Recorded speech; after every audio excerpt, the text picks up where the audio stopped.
One man doesn't run Russia alone. He built 10 invisible machines to do it for him. No real elections, no free courts, no safe fortune, no matter how rich you become.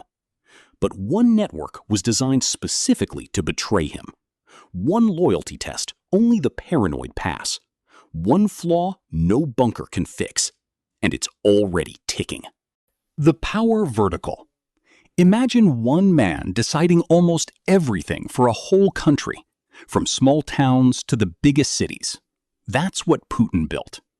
Years ago, Russian regions got to pick their own governors, kind of like each state picking its own leader. But Putin changed that. Slowly, he took that power away. Now, the Kremlin, the center of power in Moscow, picks who runs each region. It's like a school where the principal suddenly decides every classroom's teacher, every rule, every grade. No local voice matters anymore. This system is called the power vertical, and it means every big decision flows straight down from the top, from Putin's office to every corner of the country. Courts, laws, local leaders, they all answer to one man. There are no real checks, no one to say no. And that's just the first piece. Because to hold that much power, you need people guarding it. A hidden shield most people never see. The Siloviki network. Every powerful person needs protection, but Putin built something bigger than bodyguards. He filled the government with former spies, soldiers, and police officers. These men are called Siloviki, which basically means men of force. They don't just guard buildings. They run companies, ministries, and secret agencies like the FSB, Russia's version of a super powerful FBI. Their job isn't only to stop outside threats, it's to watch each other too. Putin keeps these groups competing, almost like rival teams who all want his approval. If one gets too strong, another group is used to keep it in check. This way, no single group can ever plot against him alone. It sounds smart, even genius. But it also means fear runs through the whole system, from top officials down to regular workers. And that fear needs somewhere to hide from public eyes, which leads to an even stranger creation, a government that pretends to let people vote. Managed democracy and the State Duma. Russia holds elections. There's a parliament, called the State Duma, where people supposedly vote for change. Sounds normal, right? Except almost nothing about it is real. One political party, United Russia, always wins by huge margins. Other parties exist too, but they're allowed to lose on purpose. It's like a video game where the villain lets you win a few tiny levels just so you keep playing, but the final boss never actually loses. This is called managed democracy. It looks like a democracy on the outside, but every result is already decided before a single vote is cast. The Duma doesn't really debate laws or argue over ideas. Its real job is simple: approve whatever the president wants and make it look official. It's a rubber stamp dressed up like a real government. But even a fake democracy needs money to survive, and that money comes from a very risky deal made with Russia's richest men. The hostage oligarchy. Back in the 1990s, a small group of Russian businessmen became insanely rich almost overnight. They were called oligarchs, and for a while, they had real political power too. But when Putin took charge, he made them a deal. Keep your billions, but stay out of politics completely. It sounded fair at first. Over time, though, that deal turned into something scarier. These billionaires aren't just rich anymore. They're trapped. Their companies can be taken away in an instant if they upset the Kremlin. Some are forced to hand over huge chunks of money to support state projects, almost like a tax only the ultra-rich have to pay in secret. It's like being handed a mansion, but someone else always holds the front door key. This wealthy class isn't free. They're hostages with nice houses. But keeping regular citizens under control needs a different tool entirely, making sure they never see the whole truth. State-directed media and information isolation. Imagine watching the news your entire life, but almost everything you see was shaped by one government to make you feel a certain way. That's daily life for many people in Russia. Major TV channels, newspapers, and even parts of the internet are controlled or influenced by the state. The goal isn't just to make people believe one story. It's smarter than that. It's about making people stop trusting any story, even true ones. When people feel like everything might be fake, they give up trying to find the truth altogether. That confusion is powerful. A watchdog agency called Roskomnadzor blocks websites and monitors what people post online, quietly shaping what the public can access. Russia is painted as a strong fortress, standing against outside enemies, uniting people through fear rather than facts. But even the most controlled information bubble needs real-world muscle to protect the man at the very top, and that muscle is unlike anything you've seen. The FSO and physical security. Every second of Putin's life is guarded by an invisible wall of protection called the FSO, the Federal Protective Service.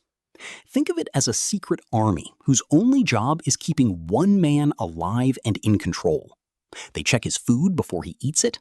They control his transportation, his private homes, even hidden underground bunkers built just in case of emergencies. Unlike regular soldiers, the FSO doesn't answer to normal military rules. They operate almost completely separately, loyal only to the president himself. Every visitor, every meal, every piece of news that reaches him is filtered and approved first. It's less like having bodyguards and more like living inside a bubble where nothing dangerous or even mildly surprising is allowed to get close. This kind of isolation protects him from enemies, but it might also be quietly cutting him off from reality. And that isolation connects to another secret. Putin never lets one group get too powerful, not even his own protectors. Parallel institutional networks. Here's something clever and a little sneaky. Putin never puts all his trust in just one team. Instead, he builds multiple groups that do similar jobs, then lets them compete against each other for his attention and approval. The official government ministries exist, sure, but so does the presidential administration, which often skips right past them and makes decisions on its own. Private military groups, like the reorganized Wagner forces, operate almost like their own private armies outside the normal chain of command. Regional strongmen run their own little kingdoms, too.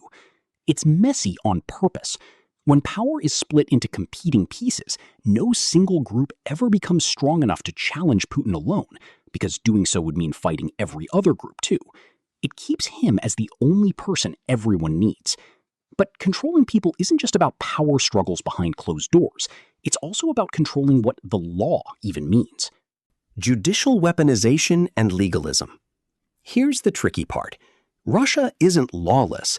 In fact, it has plenty of laws. The real danger is how those laws are written and used.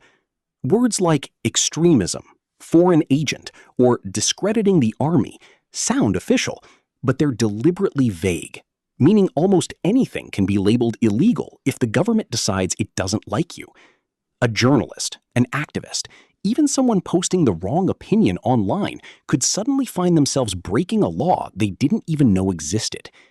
This is sometimes called hyper-legalism, using real courts and real paperwork to make political punishment look totally normal and fair. It's not chaos, it's controlled chaos with a rulebook stacked against you. Businesses get shut down, protesters get arrested, all with official documents to back it up. It looks like justice, but it works more like a trap, with rules built only for one side to win. And now, that same control is moving into a place even scarier: the internet. Sovereign technology and digital sovereignty. Picture the entire internet in a country, but with a big off switch hidden in the back room. That's basically what Russia has been building, a system called the Sovereign RUNET. Using powerful tools like deep packet inspection, the government can inspect and block internet traffic in real time. There are Russian-made search engines instead of Google, local servers instead of foreign ones, and facial recognition cameras that can track people in public spaces. All of this means Russia could, in theory, disconnect itself from the global internet whenever it wants, sealing citizens inside a fully controlled digital world. Instead of sending police to break up protests after they happen, this system quietly manages information and dissent before it even spreads. It's silent, digital control, less dramatic than tanks in the street, but arguably more powerful. Every layer of this empire, the media, the money, the guards, the internet, was built around one single person. And that's exactly where it all falls apart. The succession trap. After building 10 different systems just to protect and control everything, Putin created one enormous, hidden weakness: himself. Every part of this empire, the loyal security men, the controlled courts, the silenced media, the trapped billionaires, only works because of personal relationships with one man. There's no strong, independent institution left standing on its own 2 feet. No clear plan for what happens when he's gone. That means the moment rumors spread about his health or a rift between his inner circle breaks out into the open, the whole structure could shake. It's like a building with no support beams, held up only by the person standing in the middle of it. The very tricks that kept him safe and untouchable for decades are the same tricks guaranteeing chaos the day he's no longer there to hold it all together. Because in the end, a system built entirely around one man can't survive without him. That's the full machine behind Vladimir Putin. 10 systems built not to serve a nation, but to protect one man. Every piece of the Russian power structure, from the silent Kremlin power plays to the loyal Putin inner circle, exists for a single purpose: control without limits. This is how Putin rules Russia, not through one trick, but through an entire authoritarian system stacked on itself. Russian politics may look complicated, but the Russia political system boils down to one truth: remove the man at the center, and this kind of Putin leadership simply cannot survive itself.